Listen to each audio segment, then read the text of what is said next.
बंध को नकुड़ी तोटा आमे कहूँ कलाहांडी जिलार पुरातन राजधानी जूनागढ़ कथा। एठी माँ लंकेश्वरी कहीं केते कालरू इष्टदेवी भाव में पूजित होउछंती। वर्तमान शारदीय मास आरंभ हेलाणी देवींकर पूजा पाठ एथिपाई चलचंचल होईछि समग्र धरापृष्ठ। माँ आसिबे एवं लोकों को दर्शन देवे। कलाहांडी पुरातन राजधानी बेनावली पाटना रही माँ लंकेश्वरी आज भी पूजित होउछंती। प्रत्येक मंगलवार एठी भक्तंकर गहली लागे। तो वर्तमान मूलाष्टमी कौन सब तांकर पूजा विधि रही कहीं करा जाए से नहीं अधिक आलोचना करबा। कलाहांडी तथा राज्यर जड़े विशिष्ट गवेषक उमाशंकर करक सहित आसंतु कथा कलाहांडी कार्यक्रम रे तांको सह अधिक आलोचना करबा। कलाहांडी टीवी रो कथा कलाहांडी रो एपिसोड रो कलाहांडी विषय रे एक अजଣା जिनिस जहाँ एपर्यंत समस्त दृष्टिगोचर है नहीं से विषय किंचित आलोचना करवा पर्यायक्रमे। मुझे जूनागढ़ तथा पूर्वतन कलाहांडी अधिष्ठात्री देवी लंकेश्वरी खंडाबसा उत्सव विषय चुंबक रे किसी आप दृष्टि आकर्षण करेंगे। एक खंडाबसा उत्सव सहित लंकेश्वरी तथा कलाहांडी जिलार देवीपीठ मानक 16 दिनात्मक शारदीय उत्सव आरंभ होता है। पूर्व परंपरा अनुजाई लंकेश्वरी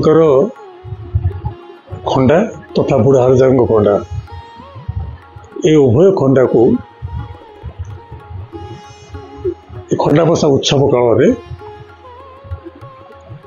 लंकेश्वरी मंदिर सम्मुखें थिबा जो पीडब्ल्यूडी बंगला अच्छी पार्श्व एक अस्थायी गृह देवी जो खंडा को देवी खंडा तथा बुढ़ारजा खंडा को मार्जना कराई था एवं एक शोभायात्रा उभय खंडा को मंदिर को आई था एवं सेठारे खंडाबसा उत्सव आरंभ होता है। देवींकर आस्थान सम्मुखें 16टी कलश स्थापन कराई था एवं देवी को उभय आस्थान वेदी सम्मुखें 2 आंजोड़ा चाउल रखी से महाराजा कि महाराजा का प्रतिनिधि से खंडा को स्थापन करते। लोक विश्वास अच्छी जे खंडा जो स्थिर हो सीधा ठिया रहे से अंचल पर मंगलकर होता है एवं जो दिगरे या पड़ी जाए है भूल क्रमे से अंचल किसी क्षतिग्रस्त होता है बोली लोकों को विश्वास रही। खंडाबसा उत्सव कहीं पालन करा जाए ना लंकेश्वरी हूँ एक शक्ति प्रदायिनी तथा युद्ध कालर मुख्य देवी भाव में विवेचिता एवं पूर्वे युद्ध को जीवा समय काल में लंकेश्वरी खंडा को प्रमुख करी सम्मुख नौले एवं से परंपरा को बर्तमान मध्य चली एवं देवी खंडा को से मार्जना करा जाए स्थापन करा आम लंकेश्वरी जो स्वरूप रही देवी प्रतिमा अच्छी एक भिन्न रूप हम देखा पाऊ।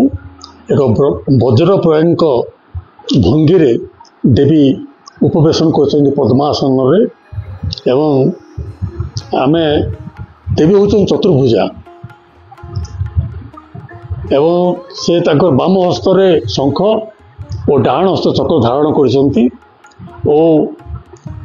बाम हस्त निम्नस्थ बाम हस्त अभय मुद्रा और डाण हस्त बराह मुद्रा रही देवी मूर्तिटा हूँ मुगुनी पत्थर मूर्ति गोटे चुंबक किसी माँ लंकेश्वरी विषय कहली एवं ए विषय आम परवर्ती अध्याय आलोचना करवा। तेबे मु जत्किंचित जूनागढ़ माटी विषय लंकेश्वरी विषय आपण दृष्टि को आनिली। धन्यवाद।